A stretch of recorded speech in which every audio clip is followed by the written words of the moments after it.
नमस्कार दर्शकवृन्द, स्वागत छ तपाईलाई कावेली टिभी एचडीमा र म प्रकाश। दर्शकवृन्द, हरितालिका तीजको अवसरमा ताप्लेजुङ समाजले नारीहरूलाई सम्मान गर्ने कार्यक्रम आयोजना गरेको छ र खास गरी यसै कार्यक्रमको विषयमा कुराकानी गर्नका लागि आज हामीसँग ताप्लेजुङ समाजका उपमहासचिव साथै महिला विभाग प्रमुख सीता पौडेल दाहाल हुनुहुन्छ। उहाँसँग हामी यो विषयमा रहेर कुराकानी गर्दैछौँ। आउनुहोस् उहाँलाई कार्यक्रममा स्वागत गरौँ। नमस्कार, यहाँलाई कार्यक्रममा हार्दिक स्वागत छ। धन्यवाद। सन्चै हुनुहुन्छ? हजुर, ठिक छ। अहिले अब यो ताप्लेजुङ समाजले चाहिँ नारीहरूलाई सम्मान गरिरहेको छ, यसको बारेमा छोटो भनिदिनुहोस् त। हामी ताप्लेजुङदेखि यहाँ काठमाडौँ आएर हजुर अस्थायी तथा स्थायी बसोबास गर्ने धेरै महिलाहरू छौँ। हजुर, त्यही सन्दर्भमा अब हामीले एकै ठाउँ एउटै छानामुनि तीज कार्यक्रम गर्ने भनेर हामीले तीज कार्यक्रम साथै हामीले विभिन्न क्षेत्रमा योगदान पुर्याउनु भएका महिलाहरू पनि ताप्लेजुङबाट यहाँ आएर भनौँ कोही रिटायर लाइफ बिताइराख्नु भएको छ, उहाँहरूलाई चाहिँ सम्मान गरौँ भन्ने एउटा सोच आयो क्या हाम्रो चाहिँ।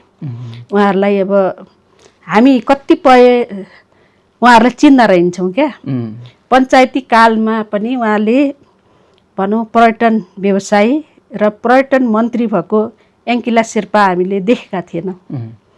अब त्यस्तै हाम्रो ताप्लेजुङदेखि विभिन्न राजनीतिमा प्रवेश गरेर महिलाका आवाज बोलिराख्ने महिला दिदीबहिनीहरू 13 जना हुनुहुँदो रहेछ, आमाहरू दिदीबहिनीहरू। अनि विभिन्न शिक्षा क्षेत्रमा योगदान पुर्याउनु भएका महिलाहरू, भनौँ सरकारी सेवामा योगदान दिनुभएको महिलाहरू र गरिराख्नुभएका महिलाहरू पनि हाम्रो ताप्लेजुङ जिल्लामा यहाँ हुनुहुँदो रहेछ होइन। अनि यसलाई चाहिँ एउटै छानामुनि हामी ल्याएर तीज तथा नारी सम्मान भनेर उभिँदा हाम्रा भावी पिँढीहरूलाई पनि केही न केही यस्तो त हामीले पनि गर्नुपर्छ र हामीभन्दा अग्रज आमाहरू पनि यति अगाडि बढ्नु भएको रहेछ भनेर प्रेरणा हुन्छ भनेर पनि हामीले तीजको आयोजना तथा सम्मान गरिदिएको। हजुर, यो चाहिँ कहाँ हुँदैछ सम्मान कार्यक्रम चाहिँ? हाम्रो सम्मान कार्यक्रम चाहिँ के अरे चाबेल भन्दा पनि सुकेधारा कार्कीपाटी प्यालेसमा हुँदैछ। यो चाहिँ कहिले गर्दै हुनुहुन्छ? हामी डेट चाहिँ भाद्र 6 गते। अब ठ्याक्कै यहाँले पूर्व मन्त्रीहरूको नाम पनि लिनुभयो होइन। खास गरी कुन कुन विधाका व्यक्तित्वहरूलाई तपाईँहरूले सम्मान गर्दै हुनुहुन्छ? हामी राजनीति क्षेत्र भनेर मन्त्रीहरू भइहाल्नुभयो होइन। अनि शिक्षा क्षेत्रमा धेरै लामो समयसम्म काम गर्नुभएको, मलाई पनि पढाउनु भएको, तर मेरो आमाभन्दा पनि जेठो हुनुहुन्छ विमला सुब्बा सेन्याङ। हजुर, त्यस्तै धेरै हुनुहुन्छ अब शिक्षा क्षेत्रमा योगदान पुर्याउनु भएका। पहिले अब हामीलाई कख चिनाउनु भयो, उहाँहरूले कख चिनाउँदै उहाँका विद्यार्थीहरू हामी चेलाहरू भनौँ न, विभिन्न क्षेत्रमा कोही डक्टर बनेका छौँ, कोही इन्जिनियर बनेका छौँ। उहाँहरूलाई चिन्ने अवसर चाहिँ कहिले पाउने त होइन। हामी यो नारी सम्मान गरिराख्दाखेरि त अब हाम्रा भावी पुस्ताले पनि त चिन्ने भयो, हाम्रा आमाहरूलाई पढाउनु भएको गुरुआमाहरू हुनुहुँदो रहेछ भन्ने खालको हुन्छ होइन। अनि सरकारी क्षेत्रमा सेवा पुर्याउनु भएका डक्टर इन्जिनियर हुनुभयो होइन। कतिपय स्वास्थ्य क्षेत्रमा योगदान दिनुभएका महिलाहरू पनि हुनुहुन्छ हाम्रो सम्मानमा पर्नुभएका होइन। के अरे कृषि व्यवसायी अनि स्वास्थ्य त आइहाल्यो होइन। पर्यटन मैले अघि नै भनिहालेँ। ऊ बेला पर्यटन क्षेत्रमा काम गरेर मन्त्री शुद्ध हुनुभयो, पर्यटन मन्त्री हुनुभयो, पर्यटन भइहाल्यो। अनि यस्तै गरी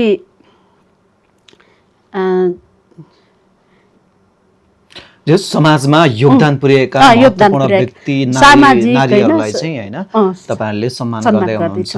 कसैको नाम लिन सक्नुहुन्छ? ठ्याक्कै अलिकति हुन्छ नि प्रतिष्ठित सम्मानित व्यक्तिहरूको नामहरू कसको लिन चाहनुहुन्छ? अब एङ्किला शेर्पा भने मैले होइन, अनि विमला सुब्बा हजुर, उहाँ चाहिँ अनि कुन सेक्टर, कुन विधाबाट हुनुहुन्छ? शिक्षा। उम्, अनि हाम्रो सञ्चार माध्यममा पहिलो टेलिभिजनमा पनि प्रस्तोताको रूपमा कार्यरत रिता गुरुङ हुनुहुन्छ।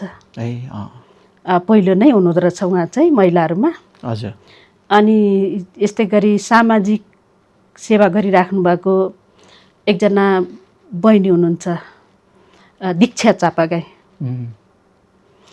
यस्तै हाम्रो धेरैहरू ठाउँमा योगदान पुर्याउनु भएछ होइन। आफ्नो व्यवसायहरू चलाएर उद्योग व्यवसाय विभिन्न क्षेत्रमा अब सानो तिनो भए पनि व्यवसाय चलाएर आफ्नो जीविकार्जन गरिराख्नु भएको छ उहाँहरूले होइन। उहाँहरू पनि हुनुहुन्छ।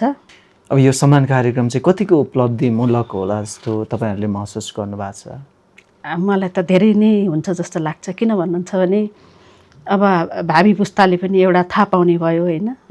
उहाँहरू पनि एकदम खुसी व्यक्त गर्न नसक्ने खालको उहाँहरूको छ भनेपछि अझ हामीले भावी पुस्तालाई नै चिनाउनुपर्छ।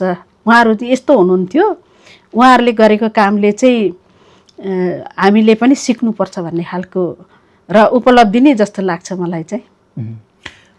सबै गरी कतिजना हुनुहुन्छ, कतिजना नारीहरूलाई चाहिँ सम्मान गर्दै हुनुहुन्छ? हाम्रो यति नै भन्ने चाहिँ अझै नाम अलि आउँदैछ। 250 जति झन्डै पुग्छौँ होला हामी सम्मानित व्यक्तित्वहरू हुनुहुन्छ। अब यो हुन्छ नि सम्मान कार्यक्रममा चाहिँ अतिथिहरू कसलाई निम्त्याउनु भएको छ, निम्तो दिनुभएको छ? हाम्रो प्रमुख अतिथिको रूपमा चाहिँ सम्माननीय पूर्व राष्ट्रपति विद्यादेवी भण्डारी हुनुहुन्छ। यस्तै गरी अब हामीले धेरै जसो चाहिँ महिलालाई नै छ, तैपनि हाम्रो जिल्लामै भएको चाहिँ पूर्व सभामुख देवराज घिम्रेलाई पनि निम्ता गरेका छौँ। योगेश भट्टराई यस्तै हुनुहुन्छ। महिला चाहिँ सबै, नारी चाहिँ सबै पर्नुभयो, सम्मानितमा नि पर्नुभयो र अतिथिमा नि पर्नुभयो उहाँहरू चाहिँ। र पुरुषहरूमा चाहिँ हामीले धेरै बोलाएका छैनौँ, जिल्लाका मात्रै बोलाएको छौँ हामीले। अब यो कार्यक्रमको लागि त हुन्छ नि आर्थिकको कुराहरू पनि भयो होला। हजुर। यो चाहिँ कस्तो संस्थाले नै सबै हामी संस्थाले नै गर्ने गरेका छ। सबैले आफ्नो खुसी आफूले सकेको उठाएर नै गर्ने गरेका छौँ हामीले आजसम्म चाहिँ। योभन्दा अगाडि पनि सबै व्यक्तिगत रूपमै कलेक्ट गरेर कसैलाई सो इच्छाले सहयोग गर्छु भन्नुहुन्छ भने उहाँहरूले दिन सक्नुहुन्छ। हजुर। नभए आफै उठाउने हो। कति बजेदेखि कति बजीसम्म चल्छ यो कार्यक्रम चाहिँ? हाम्रो 11:30 बजीदेखि 6-7 बजी नैसम्म पनि चल्छ। ठिक छ। अब जस्तो अलिकति अब तपाईँले अब यो नारी सम्मानकै कुरा गर्नु पर्दाखेरि होइन, हजुर, तपाईँले पनि त समाजमा निकै ठुलो योगदान दिनुभयो होला होइन। अहिलेसम्म के गर्नुभयो, कुन कुन संस्थामा आबद्ध हुनुभयो, सामाजिक कामहरू के गर्नुभएको छ यहाँले चाहिँ? मैले चाहिँ मेरो बसाइ भनेको गोकर्णेश्वर नगरपालिका वार्ड नम्बर 5 मा बस्छु। त्यहाँ वार्ड नम्बर 5 मा बसिराख्दा मैले धेरैवटा महिला समूहहरूमा सुगम नगर महिला समूहको अध्यक्ष भएर पनि काम गरेँ। अनि त्यहाँको बुवा आमाहरूलाई जोडेर एउटा ज्येष्ठ नागरिक सारथी ज्येष्ठ नागरिक समाज भनेर बुवा आमाहरूलाई मात्रै जोड्ने खालको समूह पनि छ मसँग, अहिले पनि चलाइरहेको छु। अनि त्यस्तै गरी हाम्रो त्यो क्षेत्रमा चाहिँ अलिकति चोरी डकौती धेरै खालको त्यस्तो समस्याहरू थियो। ठ्याक्कै अब त्यो जमुना डाँडाको छेउमा एउटा हामीले पुलिस बिट राख्नुपर्छ भनेर त्यहाँ पनि एउटा कोषाध्यक्षको भूमिका निर्वाह गरेर त्यहाँ काम गरेको थिएँ। अहिले अब अस्ति आगलागी पनि भयो त्यो होइन, जेएनजी आन्दोलनले गर्दाखेरि विभिन्न क्षेत्रमा काम गरिरहेको छ अहिलेसम्म। अहिले ताप्लेजुङ समाजको पनि उपमहासचिव तथा संयोजक भएर काम गरिरहेको छु। तपाईँ ताप्लेजुङ समाजसँग चाहिँ सुरुबाट नै? म सुरुबाट स्थापनाकालदेखि नै निरन्तर संस्थामा आबद्ध हुनुहुन्छ। हजुर।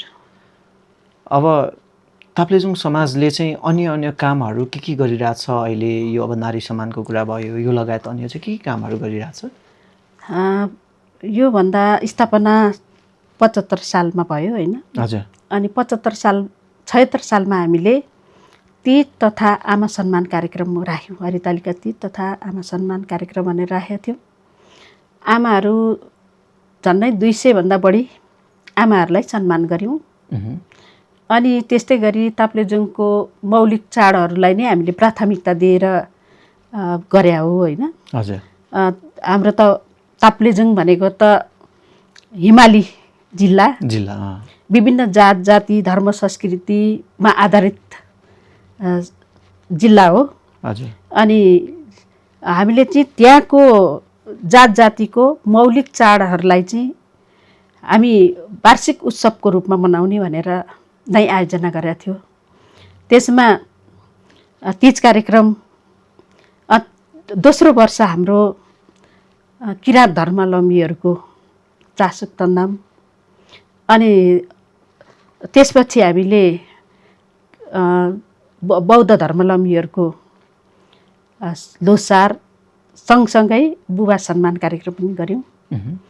अनि सबैभन्दा ठुलो नेपालको दोस्रो रक्तदान कार्यक्रम गऱ्यौँ हामीले। लगभग 500 जतिजनाको रक्तदान गऱ्यौँ हामीले। दोस्रो थियो, अब नेपालको दोस्रो मेडल पनि हामीले हात पार्यौँ भनौँ न। हजुर। अनि त्यस पछाडि के अरे गत वर्ष लाखे जात्रा के अरे नेवार समुदायको लाखे जात्रा पनि बनायौँ हामीले। र फेरि पनि दोहोरिएर अब अहिले तीज तथा नारी सम्मान कार्यक्रमको दौडानमा छौँ अहिले। सुरुमा चाहिँ यो संस्था कुन उद्देश्यका साथ अथवा के उद्देश्यका साथ स्थापना भएको हो? अब हाम्रो ताप्लेजुङ समाज स्थापना हुनुको चाहिँ मुख्य कारण भनेको हामीले धेरै ठुलो लक्ष्य ल्याएको थियौँ, त्यो पुरा गर्न सकेका छैनौँ होइन। हजुर। ताप्लेजुङ जिल्लाबाट आएर कोही बिरामी हुनुहुन्छ, कोही के हुनुहुन्छ होइन, उहाँहरूलाई मुख्य कुरा काठमाडौँ आउँदा त समस्या पर्छ। उहाँहरूलाई बस्नुहुन्छ भनेर भवन निर्माण भनेर पनि हामीले राखेका छौँ। तर अब त्यो कहिलेसम्म बनाउन सक्छौँ या सक्दैनौँ, काम चाहिँ सुरु भएकै छैन। काम सुरु भएको छैन। उद्देश्य चाहिँ छ हाम्रो होइन। हजुर। ताप्लेजुङदेखि आएर बस्न त धेरै गाह्रो छ नि त, हाम्रो त विकट जिल्ला हो होइन। त्यहाँदेखि आएर कोही चिन्जान हुँदैन कसैको त, उहाँहरूलाई बस्नलाई होटलमा बस्न धेरै खर्चिलो हुन्छ। त्यो कारणले पनि हामीले ताप्लेजुङ समाजको एउटा भवन बनायौँ भने उहाँहरू त्यहाँ आएर बस्नुहुन्छ होइन। हजुर। धेरै काम गर्न सजिलो भयो नि त। कोही विदेश जान आउनुहुन्छ, कोही बिरामी भएर आउनुहुन्छ, कोही केही कामले आउनुहुन्छ। त्यो चाहिँ कस्तो निःशुल्क नै निःशुल्कै बस्ने उद्देश्य छ होइन। अनि हामीले योभन्दा पहिले पनि पाथिभरा क्याम्पसमा धेरै विद्यार्थीहरूलाई के अरे छात्रवृत्ति दिएका थियौँ, सिनाममा पनि दिएका थियौँ होइन। हजुर। अनि त्यस्तै सामाजिक काम गर्दै आएको छ हाम्रो ताप्लेजुङ समाज नेपालले चाहिँ।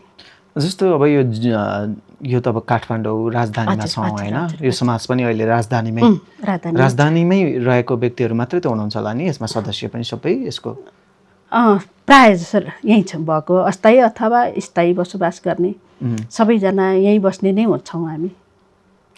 अब भावी उद्देश्यहरू अथवा योजनाहरू के बनाएको छ ताप्लेजुङ समाजले? हाम्रो अब मैले भवन त भनिहालेँ होइन। अब त्यस पछाडि हाम्रो आपद विपद व्यवस्थापन समिति पनि छ हाम्रो होइन। हजुर। अनि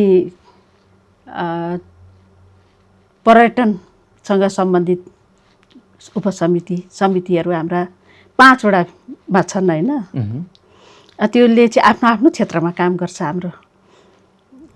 अब भवन निर्माण समिति, हजुर, आपद विपद व्यवस्थापन समिति। अब आपद विपद पर्यो भने त्यो समितिले कहाँनिर के छ त्यसलाई नै फोकस गरेर हामी काम गरिरहेको छौँ। यहाँनिर पोहोरको बल्खुमा त्यो बाढीले ताप्लेजुङको धेरैजनाको परेछ, त्यहाँ पनि हामीले सहयोग गरेका थियौँ। अब जस्तो अब यहाँ एउटा नारी हुनुहुन्छ होइन, यहाँले पनि अब सामाजिक कामहरू विगतदेखि गर्दै आउनु भएको छ र अहिले नारीहरूलाई नै सम्मान पनि गर्दै हुनुहुन्छ तपाईँहरूको संस्थाले। एउटा नारीलाई सामाजिक काम गर्न अथवा समाजमा रहेर सामाजिक कामहरू समाज सेवा गर्न कतिको गाह्रो छ नेपाली समाजमा? निकै गाह्रो छ। महिलाहरूलाई एक त घरदेखि निक्लिने गाह्रो छ। हाम्रो महिलाहरूको चाहिँ के रहेछ भन्नुहुन्छ भने के घर सम्हाल कि सामाजिक काम मात्रै हुन्छ। तर त्यसमा चाहिँ मलाई चाहिँ सजिलो छ। कसरी? मलाई मेरो श्रीमानले पनि साथ दिनुभएको छ, मेरो छोरा बाबुहरूले पनि साथ दिएको छ। तर समाजमा चाहिँ कस्तो छ, महिलाहरूलाई पनि अलिकति अघि बढ्न खोज्यो भने खुट्टा तान्ने प्रविधि चाहिँ हाम्रो एकदम धेरै छ महिलाहरूलाई। आफ्नै घर परिवारबाट बढी होइन, बाहिरी समाजबाटै बढी छ। समाजबाट उहाँहरू कस्तो छ, उहाँहरूको भनेको मात्रै काम गर्नुपर्ने होइन। पुरुषहरूले उहाँहरूभन्दा अलिकति बढी गयो भने उसलाई कसरी फाल्ने हो, त्यहाँ समाजबाट कसरी निकाल्ने हो, यसमा चाहिँ एकदम धेरै पुरुष हावी नै छ समाज चाहिँ, मैले बुझेअनुसारको। जस्तो यहाँले चाहिँ अब समाजमा होइन सामाजिक काम गरिराख्दाखेरि के कस्ता चुनौतीहरू झेल्नु भएको छ आफैले चाहिँ? मैले एउटा समूह दर्ता गर्ने क्रममा हजुरलाई म त्यहाँदेखि बताउँछु कि हुन्छ। हाम्रो जोरपाटी 5 नम्बरमा एउटा सुगम नगर भन्ने ठाउँ छ। सुगम नगरको टोल समितिको एउटा मिटिङ भएको थियो। अनि त्यो टोल समितिमा मेरो श्रीमान कोषाध्यक्षको रूपमा भूमिका खेलिराख्नु भएको थियो। हजुर। अनि त्यहाँ उहाँहरूले चाहिँ मिटिङमा के गर्नुभएछ भने उहाँहरूले आफै एउटा महिला समूह भनेर गठन गरिदिनु भएको थियो। त्यो समूहमा अब पुरुषले गठन गरिदिएको अर्काले राखिदिएको समूहमा त महिलाले काम गर्ने कुरो भएन। उहाँहरू जस्तो गठन भयो त्यतिकै रह्यो। हजुर। अनि उहाँ मिटिङमा जानुभएको थियो। उहाँले आएपछि के भयो कुरा भनेर मैले सोधेँ। सोद्धाखेरि यहाँ महिलाहरू छैनन् भन्ने खालको उहाँले कुरा निकाल्नुभयो। निकाल्दाखेरि उहाँहरूका श्रीमतीहरू चाहिँ हुनुहुन्छ कि हुनुहुन्न त, अनि ती महिला होइनन् त भन्ने खालको मैले कुरा गरेपछि उहाँहरूले खोइ भन्नुभयो। अनि त्यसै भन्ने क्रममा म त्यसै दिन बेलुकादेखि निक्लेँ। यो टोलमा त महिला धेरै हुनुहुन्छ, यो महिलाहरूलाई त एकजुट बनाउनु पर्यो त, महिला छैनन् भनेपछि त एउटा महिलाहरूको ग्रुप त बनाउनु पर्छ भन्ने क्रममा म घरै पछि एक-एकजना महिलालाई चाहिँ भोलि फल्नु ठाउँमा भेटौँ है भनेर उहाँहरूलाई बोलाउँदै गएँ। बोलाएर फेरि त्यस बेला चाहिँ के अरे कर्मचारी नै आएर, गाउँपालिकाको कर्मचारी नै आएर गठन गरिदिनु पर्थ्यो क्या। हजुर। अनि उहाँ कर्मचारीलाई पनि बोलाएँ। अनि त्यहाँदेखि उहाँले गठन गरिदिनु भयो। अनि गठन गरेर म कोषाध्यक्ष बसेँ, अर्कैजना अध्यक्ष राखेँ भने यसरी ठ्याक्क महिला समूह बनायौँ। बनाएपछि काम हुँदै थियो। हुँदाहुँदै पछि उहाँलाई चाहिँ बाहिरको भाडामा बस्ने भनेर उहाँलाई हटाउनु पर्ने भयो। हटाएपछि म अध्यक्ष बसेर काम गरेँ। त्यहाँ चाहिँ कस्तो चुनौती भन्नुहुन्छ भने सबै पुरुषहरूले भनेको मात्रै महिला समूहले काम गर्न पाउने क्या। उहाँहरूले जे भन्नुहुन्छ त्यो काम गरिएन भने त्यहाँबाट आउटै हुने अवस्था। पुरुषकै दबाबमा रहेर काम गर्नुपर्ने भयो। अनि उहाँहरूको हरेक कुरा हुन्थ्यो। अब टोलमा चोकमा बसेर मदिरा सेवन गर्ने, राति हुँदो त्यहीँ बस्नुपर्ने, उनीहरूसँगै मदिरा खाएर बस्ने नारीहरू धेरै हुनुहुन्छ। ए हो। मैले एउटा भिडियो नै उहाँहरूले हालेको हेरेको थिएँ मैले। पुरै छोरो मान्छेले बोतलै खुवाएको पनि महिलाहरूलाई। त्यो गर्न सके भए म त्यो समूहमा रहन्थेँ। त्यही संस्थाको कुरा गरिरहनु भएको छ नि। म त्यो त गर्न सक्दिनँ नि त। अनि त्यो गर्न नसक्ने बित्तिकै उहाँहरूले तुनाबुना बुन्न थाल्नुभयो क्या। अनि त्यहाँ चाहिँ पार्टी पनि जोडिया थियो अलिकति। पार्टी अब विभिन्न पार्टी थियो। चुनावको बेला आयो। अनि मैले एउटा कार्यक्रम ल्याएको थियो नगरपालिकाबाट। त्यो कार्यक्रम पनि गर्नु छ, यता चुनावमा पनि हिँड्नु छ क्या। चुनावको माहौल थियो। अनि त्यो हतार हतार अब बजेट पनि अन्तिम भएको थियो। त्यो कार्यक्रम सिद्ध्याउनै पर्ने थियो। अनि कार्यक्रम सिद्ध्याउने क्रममा सचिव चाहिँ अर्को पार्टीको हुनुहुन्थ्यो, म अध्यक्ष अर्कै पार्टीको छु, सचिव चुनावमा लागिसक्नु भएको छ, मैले त त्यो कार्यक्रम त सिद्ध्याउनु पर्यो, बजेट त ल्याउनै पर्ने छ। अनि त्यस क्रममा चुनावको माहौलमै उहाँहरूले चुनावमा बोलाउनु भयो क्या, अब भोट माग्ने क्रममा। अनि म त्यसमा सामेल हुन्न भन्ने बित्तिकै उहाँहरूले अलिकति नराम्रो हुन सुरु भइसक्यो क्या। अनि अब उहाँहरूको राति राति बस्ने, अब त्यहाँ मदिरा पिउने, त्यस्ता महिलाहरूलाई सल्लै त्यस्तो दिने उहाँहरूले। म त खान नसक्ने, अब त्यहाँ जान नसक्ने, मेरो त छोरा बाबुहरू थिए, बाबु बिग्रिन्छन् भन्ने पनि त पिर थियो मलाई त। हजुर।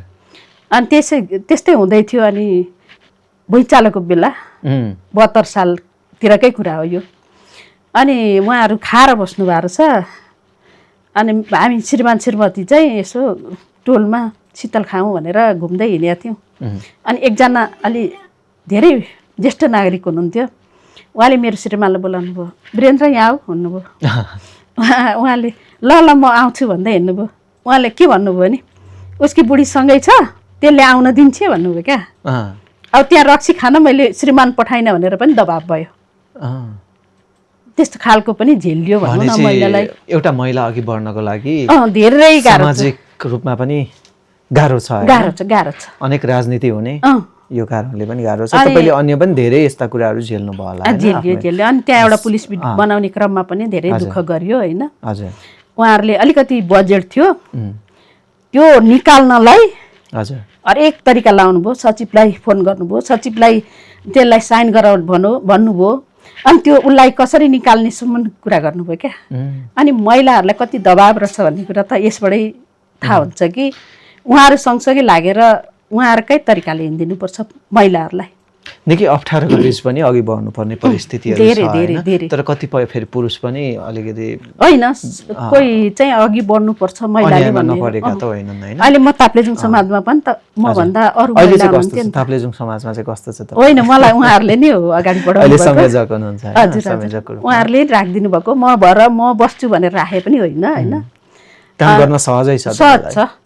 यस्तो छ, अब उहाँहरूले चाहिँ काम गरेकोलाई यसले देख्नुहुन्छ क्या, यसले काम गरेको छ। हजुर। मूल्याङ्कन भयो भने धेरै काम गर्न सजिलो पनि, अनि आफूलाई हौसला पनि बढ्दो रहेछ। अझ धेरै गर्नुपर्छ। मैले उहाँहरूले यति भन्नुभएको छ, मैले अगाडि बढ्नलाई यति गर्नुपर्छ भन्ने चाहिँ हुन्छ। स्वतन्त्रताको कुरा गरौँ न। नारी स्वतन्त्रता पहिलेको तुलनामा अहिले धेरै स्वतन्त्र छन् होइन नारीहरू? स्वतन्त्रता छन्, तर पनि कसरी छन् भन्नुहुन्छ भने पुरुष सँगसँगै लागेर पुरुषहरूले भनेको मानेन भने त्यो महिलालाई स्वतन्त्र छैन। हेर्नु, म एउटा उदाहरण दिन्छु। हजुर। म मेरै समाजमा महिला समूहको अध्यक्ष, मैले आफै दर्ता गरेर समूहको अध्यक्ष बनेको थिएँ। त्यहाँनिर चाहिँ पुरुषहरूले भनेको सबै हुबहु मान्नुपर्ने अवस्था आयो क्या। त्यो म मान्न नसक्ने भएँ क्या। उहाँहरूले गलत भनेको त म मान्न सक्दिनँ नि त। हजुर। त्यो मान्न नसक्ने बित्तिकै त्यो समूहदेखि नै मलाई हटाउनु भयो क्या। मैले त्योसम्म भोगेकी छु। महिलाहरूलाई विभेद चाहिँ छ अझै पनि है? छ, धेरै छ। अब पहिलेको नारीहरू र अहिलेका नारीहरूमा यहाँ आफै अब नारी नै हुनुहुन्छ र सामाजिक कामहरू पनि गरिराख्नु भएको छ। पहिले र अहिलेको तुलनामा के भिन्नता पाउनु भएको छ, के फरक पाउनु भएको छ यहाँले? फरक त धेरै नै फरक छ। पहिले अब हाम्रो आमाहरूले भोगेका कुराहरू भनौँ न, उहाँहरूलाई बाहिर निक्लेर हिँड्न त्यस्तो स्वतन्त्र थिएन होइन। हामी अघि बढ्छौँ भने हामीलाई अहिले त्यस्तो धेरै बन्देज छैन क्या। हामी निक्लेर आफू चाहिँ बढ्नु पर्यो कि कसैले बढाइदिएर त हुँदैन। म गर्छु भनेर अगाडि बढ्यो भने हामीलाई अहिले धेरै धेरै नै स्वतन्त्र छ। परिवारबाट चाहिँ समाजबाट पनि पहिलेको तुलनामा धेरै नै छ, तर कोही कोही व्यक्ति मात्रै हुनुहुन्छ। मैले भनिहालेँ नि, सबै व्यक्तिले त महिलाको खुट्टा तान्नुहुन्न। कोही कोही व्यक्ति हुनुहुन्छ कि यस्तो नराम्रोसम्म हुनुहुन्छ, उहाँहरूको सबै कुरा मानिदियो भने उहाँहरूले अगाडि बढाउनुहुन्छ। हजुर। उहाँहरूको कुरा हामीले मान्न सकेनौँ भने गलतलाई सही भन्न सकिँदैन, कालोलाई रातो भन्न सक्दैनौँ हामी, जो महिला सक्दैनौँ उहाँहरूलाई तुरुन्तै त्यहाँबाट बहिष्कार गरिन्छ। अब यो तपाईँहरूको नारी सम्मान कार्यक्रम पक्कै पनि निकै उपलब्धिमूलक हुन्छ होला भन्ने आशा पनि राखौँ होइन, हजुर र यहाँले पनि आशा राख्नु भएको छ होइन। आम नारीहरूलाई तपाईँ के भन्न चाहनुहुन्छ होइन? तपाईँ एउटा सामाजिक काम गरिरहेको एउटा नारी, कस्तो सन्देश छोड्नुहुन्छ? म चाहिँ कसैले पनि हामीलाई अगाडि बढ भन्नुभन्दा पनि हामी आफै अघि बढ्नुपर्छ भनेर लाग्नुपर्छ क्या। जे कुरा पनि आफैले अघि सर्ने हो, कसैले अघि सारेको मान्छेले गर्दैन। र आफै म गर्छु भनेर अघि बढ्यो भने उहाँहरूले रोकेर पनि रोक्न सकिँदैन क्या। र सब नारीहरूलाई म यही भन्छु कि सही काममा जति कसैले खुट्टा ताने पनि पछि नहटिकन अगाडि बढ्नु भनेर यहाँहरूलाई सबैलाई म यही भन्न चाहन्छु। अब छोटोमा भनिदिनुहोस्, यो कार्यक्रम जुन नारी सम्मान कार्यक्रम हुँदैछ तीज विशेष होइन, तीजको अवसरमा भनौँ न होइन, हजुर हजुर, अब यसको बारेमा केही अन्त्यमा भन्न चाहनुहुन्छ? अब हाम्रा सम्पूर्ण आमा दिदी बहिनी भाउजू बुहारीहरूलाई चाहिँ नारी सम्मान तथा तीज कार्यक्रमको शुभकामना भन्दै सम्पूर्ण दिदीबहिनीहरू भदौ 6 गते कार्की पार्टी प्यालेसमा भेला भएर रमाइलो गरौँ भन्न चाहन्छु। ताप्लेजुङको मात्रै कि सबैतिरको आउनु? सबै आए पनि हुन्छ, विशेष गरेर ताप्लेजुङको दिदीबहिनी आमाहरू चाहिँ नछुटौँ भन्न चाहन्छु। हुन्छ, यहाँलाई एकदमै महत्त्वपूर्ण समय र यहाँहरूको यो जुन कार्यक्रमको बारेमा पनि धेरैभन्दा धेरै जानकारीहरू गराइदिनु भयो, यहाँलाई धेरै धेरै धन्यवाद छ। धन्यवाद।